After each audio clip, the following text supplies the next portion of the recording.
আজকের গল্প না কিন্তু হাজার হাজার বছর আগে যখন মানুষ অন্য মানুষের তৈরি জিনিসের প্রতীক। এটি দেখে আপনি নতুন কিছু শেখার সুযোগ পাবেন যে সে তাদের তৈরি জিনিস চুরি করেছে। দক্ষিণ সাইবেরিয়া ঠান্ডাও তাই। এলাকাটি ঘিরে আছে তুষারাবৃত পাহাড়। পাহাড়ে বসবাসকারী উপজাতি মানুষ, অথবা আমাদের বলা উচিত যে মানবজাতি, যাদের প্রাথমিক লক্ষণ রয়েছে, যাদের থেকে অ্যালিবি, যে তার বন্ধু বোরের সাথে হরিণ শিকারী ছিল, শিকার করে টেনে ফিরিয়ে আনা। কিন্তু যখন সে গোত্রের কাছাকাছি গেল, সেখানে উপস্থিত লোকেরা তাকে দ্রুত ভিতরে যেতে বলল। যখন সে এই কথা বলতে শুরু করল, তখন সে ভয়ে ভেতরে চলে গেল। দেখলাম তার স্ত্রী এবং মেয়ে সেখানে আছে, সন্তান জন্মদান, এবং এই দৃশ্য দেখা তার চোখ আনন্দের অশ্রুতে ভরে ওঠে। তার মধ্যে প্রচুর মানবতা ছিল। তার মেয়ে, তার শরীরের একটি অংশ থেকে আরেকটি মানুষ সৃষ্টি করা যেতে পারে, জন্মগ্রহণ করেছে। অবিলম্বে তাকে তোমার কোলে নাও। তাকে ভেতরে নিয়ে যাওয়া হলো। পুরো গোত্রের সামনে তাকে গর্বের সাথে সমাহিত করা হলো। তিনি এটি উপস্থাপন করলেন, বললেন যে এটি তার সন্তান। তার চোখে গর্ব ছিল যে এখন তার মেয়ে দায়িত্ব পালন করবে। এই আনন্দ উদযাপনের জন্য আজ রাতে সবাই প্রচুর খাবে এবং তারপর তারা ঘুমাতে যায়। কিন্তু সকালে তাদের ঘুম ভেঙে যায়। এটি সাহায্যের জন্য আবেদনের মাধ্যমে শুরু হয়েছিল। যখন এল বাইরে গেল, তারপর আমি দেখলাম যে একজন লোক সেখানে মৃত অবস্থায় পড়ে আছে। সে তাদের চেয়ে অনেক বেশি আধুনিক, কারণ তার পোশাক তাদের পোশাকের চেয়ে অনেক বেশি আধুনিক। এটা আরও উষ্ণ এবং ভালো, কিন্তু এটা মৃত। এটা দেখে বো বলল যে এটা অবশ্যই একই রকম হবে। এটা কার কাজ হবে? তার মেয়ে এবং তার লোকেদের নিরাপত্তার জন্য, যাতে আজ সে সেই ভয়কে মূলোৎপাটন করতে পারে। সে তাদের শেষ করে দেবে। তারা দুজনেই এখন সেই শয়তানের দাস। তারা তাকে খুঁজতে পেল। পথে তারা দেখতে পেল তুষারের উপর বড় বড় পায়ের ছাপ দেখা গিয়েছিল, যা তাদের অনুমান করতে বাধ্য করেছিল যে এটা খুঁজছি, এটা এখানেই আছে।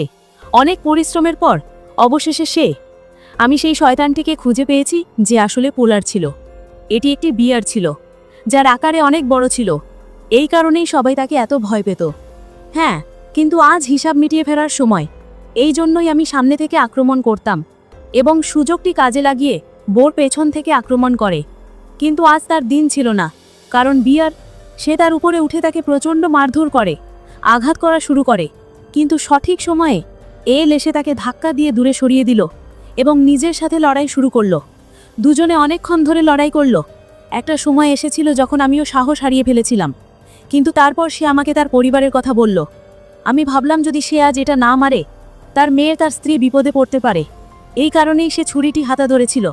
তাকে বেশ কয়েকবার ছুরিকাঘাত করা হয়েছিল এবং অবশেষে সে নিহত হন, কিন্তু আহত হন এবং তার একটি অযোগ্য অপরাধ ছিল।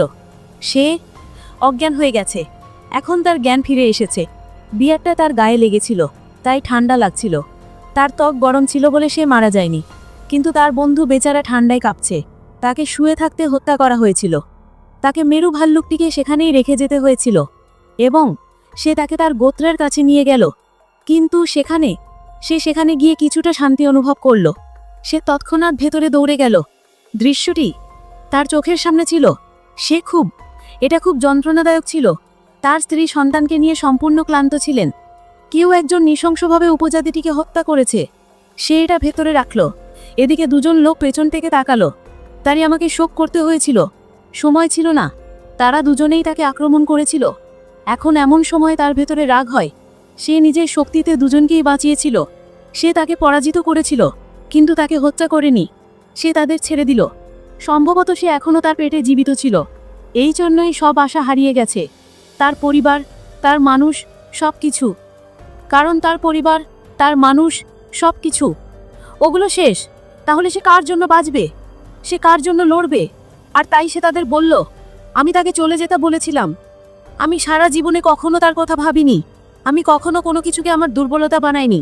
কিন্তু যেদিন সে বাবা হলো, সেদিন তার মেয়ে, এটা একটা দুর্বলতা হয়ে দাঁড়িয়েছে।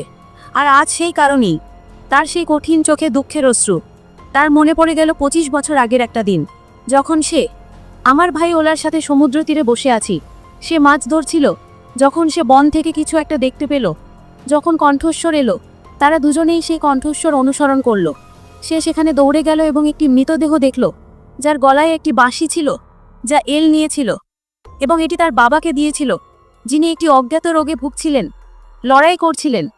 এলোল তাদের সামনে বলল যে তিনি সেই বাঁশি বাজাতেন, যার মধুর সুর তার হৃদয় ছুঁয়ে যেত। কিন্তু সে দিন দিন আরও অসুস্থ হয়ে পড়ছিল। এটা হতেই থাকলো। কেউ এটা জানতো না রোগের প্রতিকার কি। অবশেষে তাদের হাতে খাবারও দুষ্প্রাপ্য হয়ে পড়ল। এই কারণেই এলকে গোত্রের লোকেরা একটি দৃঢ় সিদ্ধান্ত নিল। তারা খাবারের বিনিময়ে বাচ্চাদের বিনিময় করবে এবং কিছু প্রয়োজনীয় জিনিসপত্রের বিনিময়ে, যার মধ্যে এল এবং তার ভাইয়েরা আলাদা হয়ে গেল।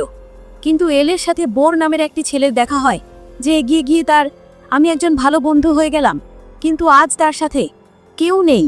এই দুঃখ মন নিয়ে সে তুষারের মধ্যে লক্ষ্যহীনভাবে উপরে হাঁটতে লাগলো। ঠান্ডা অনেক, কিন্তু এখন সে এটা টের পায় না। একেই বলে একাকিত্ব, যা মানুষ বেঁচে আছে কিন্তু কেবল একটি জীবন্ত মৃতদেহ। যেন মাঝির কিছু নেকড়ে তার উপর আক্রমণ করে। তারা চেষ্টা করে, কিন্তু সে তাদের যেতে দেয় না। সে আমাকে ভয় দেখায়। এখন 2 দিন কেটে গেছে। ঘুরে বেড়ানোর পর সে সিদ্ধান্ত নিল যে সে তার পুরনো বংশে যাবে, যেখানেই পারো, যাতে সে তার ভাইকে খুঁজে পায়। আর তাই সে উত্তর ইউরোপের দিকে অগ্রসর হতে শুরু করলো। এটা একটা দীর্ঘ যাত্রা ছিল, কিন্তু পড়ালের উদ্দেশ্য দৃঢ় ছিল। সেই কারণেই মাঝে মাঝে ঠান্ডা, ক্ষুধা এবং তৃষ্ণার অনুভূতি হয়। কোনো কিছুই তার মনোবল ভাঙতে পারেনি। তুষার আবৃত্ত পাহাড় পেরিয়ে এসে সবুজে পৌঁছে গেল। সে জঙ্গলে পৌঁছে গেল, যেখানে সে একটি বন্য শুয়োর দেখতে পেল। আমি ভেবেছিলাম একটা শুয়োর শিকার করব, কিন্তু করলেন না। মাঝখানে এত বড় গর্ত কিভাবে হলো আমি জানি না, যা প্রাকৃতিক নয়, বরং মানুষের দ্বারা সৃষ্ট। যখন তার জ্ঞান ফিরে এলো, সে তার গায়ে কিছু একটা দেখতে পেল। সেখানে দাঁড়িয়ে থাকা অদ্ভুত মানুষ, যারা অন্য উপজাতির। যখন সে এলকে দেখল, তার মনে হলো যেন সে এমন আচরণ করছে যেন সে অন্য জগতের। উভয় পক্ষের ভাষা একে অপরের কাছে স্পষ্ট নয়। আমি বুঝতে পারিনি, কিন্তু উপজাতি এলের দেহ নেওয়ার সময় যুদ্ধ বা জাকু। যখন সে তাকে দেখে, তার ফর্সা ত্বক তাকে অনেক আকর্ষণ করে। সে তাকে অদ্ভুত মনে করে। সে তাকে নিয়ে যায় এবং জেলে বন্দি করে রাখে। ইতিমধ্যে আমরা সেখানে আরও একটি দেখতে পাই। আমি একজন দম্পতিকে দেখতে পাচ্ছি, যারা হয়তো এখানে কোথাও আছে। ওরা নিশ্চয়ই আশেপাশের এলাকা থেকে এসেছে। তাদের মধ্যে একজন, এই লোকেরা তাকে গর্ভবতী অবস্থায় হত্যা করতে যাচ্ছিল। তার স্ত্রীর সামনে এটা দেখে সে ভয় পেয়ে গেল যে এই লোকেরা তাকেও মেরে ফেলতে পারে। কিন্তু প্রথমে তারা তাকে হত্যা করে শেষ করে দেয়। তারপর সে এলের কাছে এলো এবং তার কপালে রক্ত লেগে আছে। ছাগল কোরবানি করার আগে যেমন, এলেরও তাই যত্ন নেওয়া হচ্ছিল। তাকে এমনভাবে রাখা হচ্ছিল যে সে পুরোপুরি বুঝতে পারছিল এখন কি হবে। তারা চলে যাওয়ার পর সে এই কথা বলল। তারপর সে চারপাশে তাকিয়ে একটি মৌচাক দেখতে পেল, যা তার স্বাধীনতার চাবিকাঠি হতে পারে। এরূপ আবিষ্কার হলো। সে কিছুক্ষণ অপেক্ষা করল, ধীরে ধীরে দড়িগুলো সরাতে শুরু করলো। যখন তার মনে হলো সময় ঠিক আছে, তখন সে নিজেকে কাদায় মাখিয়ে দিল। তারপর একই মৌচাক নিয়ে পুরো গোত্রে দৌড়াতে শুরু করলো। উপরে লাগানো কাদা তার কোনো উল্লেখযোগ্য ক্ষতি করত না, কিন্তু বাকিরা পালিয়ে গেল, যার কারণে সে পালানোর সুযোগ পায়। মহিলাটিও তার পিছনে দৌড়াচ্ছে, যার স্বামীকে তারা হত্যা করেছিল। কিছু দূর সরে যাওয়ার পর এল তার দেহ নদীতে ফেলে দেয়, পরিষ্কার করে। তারপর আরও একটি গুহার ভেতরে চলে যায়, থামতে ইচ্ছে করে। এই গুহা, এটি পুরোপুরি বাদুড় দিয়ে ভরা ছিল। কিন্তু এল শৈশব থেকেই তিনি প্রকৃতির সাথে যুক্ত। সে এটা খুব পছন্দ করে, তাই সে কাঠ যোগ করে এবং আগুন জ্বালায়। তারপর সে ঘুমিয়ে পড়ে। কিছুক্ষণ পর সেখানে আকি এলো এবং সেই একই মহিলা, যে তাকে ঘুমন্ত দেখে সেও একটু দূরে ঘুমিয়ে পড়ল। কিন্তু যখন হঠাৎ আলের চোখ খুলে গেল চিৎকারে, আকিকে তার সন্তান জন্মদান করতে দেখেছিল। এই জিনিসটি দেখে তার মনে পড়ে গেল সেই দিনের কথা, যখন তার স্ত্রী তার কন্যা সন্তানের জন্ম দেন। সে এটা অনুভব করতে শুরু করলো, এবং এখানেই সে এটা অনুভব করতে শুরু করলো যে তার মেয়ে দ্বিতীয়বার জন্মগ্রহণ করেছে, কারণ সেও একজন মেয়ে ছিল। এই কারণেই সে তার কাছে যায় এবং তাকে খাওয়ানোর চেষ্টা করে। কিন্তু আকি তাকে তার মেয়ে থেকে দূরে রাখে। সে এটা দেয় কারণ সে মনে করে যে সে তাদের। এলবি বুঝতে পারে যে এই কারণেই সে এটা নিজে থেকে চলে যায়। কিন্তু পরের দিন সে এটা তাদের জন্য খাবার এনে দেয় এবং আগুনও জ্বালায়। সে তাদের সম্পূর্ণ যত্ন নেয়, যাতে সে কোনো ধরনের সমস্যা না হওয়া উচিত। কিন্তু একদিন যখন সে ঘুমাচ্ছিল, তার মেয়ে তার সাথে বেরিয়ে এলো। সে তার সাথে একা ছিল। সে খেলতে শুরু করলো, এবং যখন সে চোখ খুলল, সে দেখল যে তার মেয়ে তার সাথে নেই। এখন সে সম্পূর্ণ হতবাক হয়ে গেল। সে কিছু একটা করল, আর তাই সে বর্ষা নিয়ে বেরিয়ে এলো। এবং যখন সে এলকে তার মেয়ের সাথে শান্তিতে, যখন সে তাকে বসে থাকতে দেখল, সে সেখানেই থমকে গেল। সেও চুপচাপ তার মেয়ের দিকে তাকাতে লাগলো। সে তার সঙ্গ উপভোগ করছিল, তাই সে যখনই কাঁদত, আমি তাকে কোলে নিতাম এবং নিজের মেয়ে বলে ডাকতাম, যে এভাবে ভালোবাসে। সে চুপ হয়ে আছে, কিন্তু হঠাৎ সেখানে উপজাতির লোকেরা আবার ফিরে আসে অজান্তেই, এবং তারা মেয়েটিকে এল থেকে আলাদা করতে শুরু করে। আর তাই এখন বুকিকেও হস্তক্ষেপ করতে হতো। তারা একসাথে তাদের সাথে লড়াই করে, কিন্তু তাদের সংখ্যাটি এত বেশি ছিল যে আকি আহত হন। সে হাল ছাড়েনি। আমি আরও বুদ্ধিমান এবং চাটপটে ছিলাম, আর তাই যখন উপজাতি অবশেষে যদি ঘরের নেতা বেঁচে থাকেন তাহলে সে কয়েক ঘন্টার জন্য তার সাথে লড়াই করবেন। দুজনেই একে অপরের দিকে এমনভাবে তাকালো যেন সে বাসর মতো চিৎকার করল, কিন্তু শেষ পর্যন্ত সর্দার তার লোকেদের হারায়। সে এটা নিয়ে চলে গেল। তারপর আকি এবেলের কাছে আসতেও রাজি হয়েছিল, যদিও সে এখনও আমি তাকে পুরোপুরি বিশ্বাস করি না, কিন্তু আমার মেয়ের পর বিশ্বাস আছে। সে নিজেকে রক্ষা করার জন্য পদক্ষেপ নিয়েছে। এখন দেখা যাক তার এই পদক্ষেপ তার নিজের স্বার্থের জন্য এবং তার মেয়ের জন্য কতটা নিখুঁত হবে। এখন তাদের যাত্রা আবার শুরু হয়। এর মাঝে আকি আমার ভাইয়ের স্মৃতির মুখোমুখি হয়, যেখানে সে পাহাড়ের উপর বসে ডমরু বাজায়। এই জিনিসটি দেখে তার মনে হলো আত্মবিশ্বাস জাগে। সে আসতে চলেছে, কিন্তু যাত্রা এখন অনেক দীর্ঘ। এরই মধ্যে আরও একটি সমস্যা দেখা দিয়েছে। অ্যালের অবস্থা যাই হোক না কেন, সে এখন একই রোগে ভুগছে যা তার বাবার সাথে ঘটেছিল। নাক দিয়ে তীব্র ব্যথা এবং রক্তপাত হচ্ছে। এই কারণে আমি এখন নিজের ক্ষমতায় হাঁটতে পারি। সেই পারবে না, কিন্তু সে এখনও সাহস সঞ্চয় করে। আমি হারি না। আমি কোনোভাবে দুটোই নিতে পেরেছি। সে এগিয়ে যেতে থাকে, কিন্তু একটা মোড় আসে। একটা সময় এসছিল যখন তার সাহস ব্যর্থ হয়েছিল। তারপর সে বলতে শুরু করে যে তাকে এখানে রেখে চলে যাও। নিজের ভালোর জন্য আকির কাছে রেখে যাওয়া। সে সেখান থেকে চলে যেতে শুরু করে, কিন্তু কিছু দূর যাওয়ার পর এরপর সে অ্যালের জন্য করুণা অনুভব করতে শুরু করে, কারণ সে তাদের সাহায্য করেছিল নিজে জীবনে ঝুঁকি নিয়ে। সে তার জীবন বাঁচিয়েছিল এবং সেই কারণেই এখন সে তার কাঁধে বসে তার বাহু ধরে আছে। শক্তি দিয়ে তুলে সে সেই জায়গায় আসে যেখানে সে থাকত, কিন্তু সেই জায়গাটা এটি এখন সম্পূর্ণ জনশূন্য। যে কেউ আর কোনো রেহাই ছিল না। তাই আকি বছরের পর বছর ধরে সেটা মনে রেখেছিল। প্রথমে তাদের উপজাতিরা তাদের হত্যা করে। এতক্ষণে একমাত্র সেই বাকি ছিল। তার স্বাস্থ্যের আরও অবনতি হতে শুরু করে। আকি নিজস্ব কিছু ভেষজ ব্যবহার করে।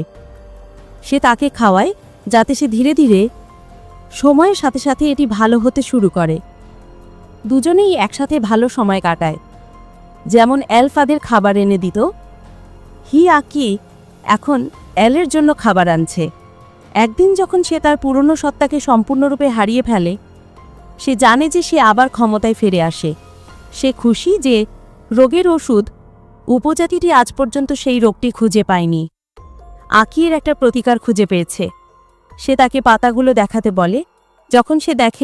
যখন সেইটা দেখল তখন তার মনে শুধু একটি কথা এলো, যেন তিনি এবার তার লোকদের এই রোগ থেকে রক্ষা করতে পারেন। তিনি স্বস্তি দিতে পারতেন। সে আকিকে ধন্যবাদ জানালো এবং কোথাও সে বুঝতে পেরেছিল যে মনে হচ্ছিল যে সে তার প্রেমে পড়ছে, কিন্তু সে এখনও তাকে এই সম্পর্কে কিছু বলে না। সে তাদের বলতো, ইতিমধ্যে কেউ একটা হইচই শোনা যাচ্ছে, যেন কেউ সে হয়তো দেখছে আসলে সেই একই গোত্রের সদস্য। এমন কিছু লোক ছিল যারা এখনও তাদের অনুসরণ করেনি। বাম দিকে মোড় নিলে আকি বর্ষা ছুঁড়ে মারে, যিনি এমন একজন ব্যক্তির মধ্যে দিয়ে গেছেন যিনি সে সোজা নিচে পড়ে গেল। ওরা তিনজনই ওটা তুলে নিয়ে পালিয়ে যায়, লুকিয়ে থাকে। এখানে একটি রহস্যময় গুহা আছে যার ভেতরে অনেকগুলি সব ছবি তৈরি করা হয়েছে। সেগুলো দেখে আমি ভাবছিলাম এটা কি জিনিস, এর শেষটা কিভাবে হলো। এর দেওয়ালে খোদাই করা আছে। সে ব্যাখ্যা করে কিভাবে এটি তৈরি করা হয়েছিল। তার হাত দিয়ে সেখানে চিহ্নটা রাখে। এটি তাদের আরও কাছাকাছি নিয়ে আসে। টিম একদিন পর এই লোকেরা গুহা থেকে বেরিয়ে এলো এবং তারা ইউরোপের দিকে অগ্রসর হতে শুরু করে। এর মাঝে তারা কম প্রাণী খুঁজে পেল, কিন্তু যে প্রাণীই হোক না কেন তারা দেখা করেছিল, ভাগ করে নিয়েছিল এবং খেয়েছিল। সেখানে গিয়ে আমি একটা বড় জায়গা দেখতে পেলাম, যেটা ভেতরে কিছু প্রাচীন দৈত্যাকার প্রাণীর অবশিষ্টাংশ, যাদের মধ্যে তিনি তার নিজের লোকদের মধ্যে আশ্রয় পেয়েছিলেন। তিনি কঙ্কাল দেখেছিলেন যা তাকে দুঃখিত করেছিল, তাই তিনি তাদের সাথে খুব নরম আচরণ করলেন। কবর দেওয়া হয়েছে যাতে তারা শান্তিতে থাকতে পারে। তখনই পেছন থেকে অজ্ঞাত এক ব্যক্তি তার উপর আক্রমণ করে তাকে অজ্ঞান করে দেয়। দেখতে এরকমই ছিল, কিন্তু একটু আলাদা। কিছুক্ষণ পর সেখানে হলুদ রং দেখা দিল। কিছু লোক ভেতরে আসে যাদের সামনে অ্যাল এবং আকি পরিচয় করিয়ে দেওয়া হলো। আকি তার দেখতে এরকমই ছিল, কিন্তু অ্যালকে দেখতে অন্যরকম ছিল। এই জন্যই তিনি অবিলম্বে আনুগত্যের আদেশ করলেন, কারণ তারা মনে করে যে সে একজন অনুপ্রবেশকারী আছে।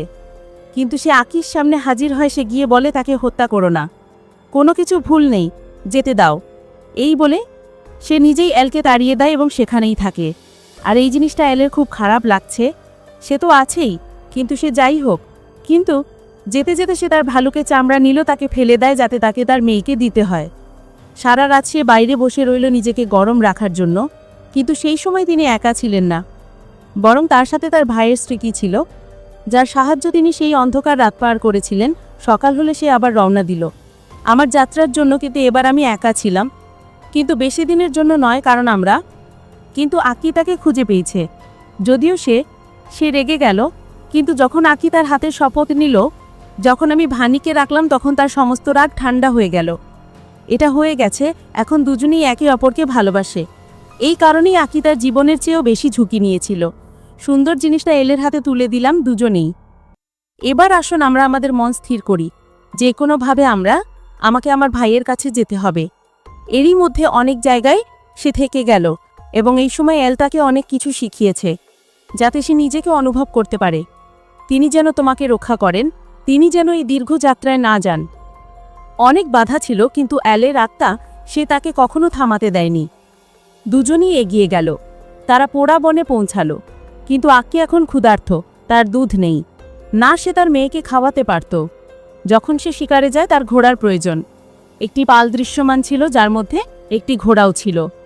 সে নিজেই তার কাছে এসে তার দুধ পান করল এবং সেটা বের করে আকিকে দিল, এবং সে ঘোড়ার দিকে মাথা নত করে ধন্যবাদ জানায়, কারণ আজ যদি সে না থাকতো তাহলে হয়তো গল্পটা এটা অন্য কিছু হতো। সাহস ফিরে পাওয়ার পর চলো আবার যাই।